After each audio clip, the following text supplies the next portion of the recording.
कि एक व्यक्ति था, उसकी 2 पत्नियां थी।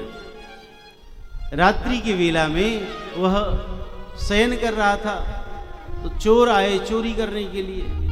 सोई चोर ने देखा कि 2 पत्नी दोनों अपनी अपनी तरफ खींच रही थी।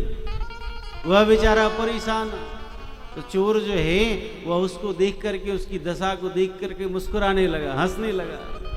और चोरे फांसे हांसी, चोर जो है वह जोर जोर से हंसने लगा। सोई महाराज झट से वह दौड़ करके पकड़ लिया, राजा के यहाँ लेकर के आया और राजा से कहा, महाराज हमारे जैसे भले आदमी के यहाँ रात्रि के समय ये चोरी करने के लिए आया था, इसको आप कठोर दंड दो। राजा ने कहा, क्यों, तुमने ऐसा अपराध किया, बड़ी कठोर दंड देंगे। उसने हाथ जोड़ लिया कि राजन आप चाहे जो दंड देना, लेकिन जो दंड यह व्यक्ति को मिला है वो मत देना। बोले कौन सा दंड? तो 2 पत्नी वाला दंड।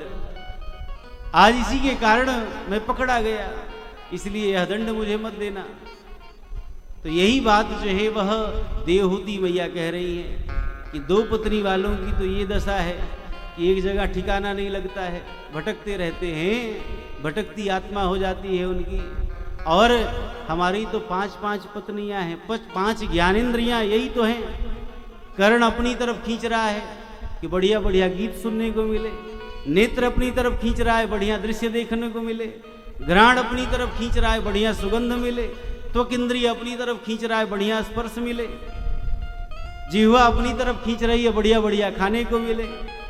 तो 5 ज्ञानेंद्रियां जीव को अपनी अपनी तरफ खींच रही हैं और इन्हीं की पूर्ति में जीव लगा रहता है, इन्हीं की पूर्ति में जीव सदैव परेशान रहता है। इसलिए हे प्रभु, हे नाथ, आप हमारे कल्याण का मार्ग बताओ।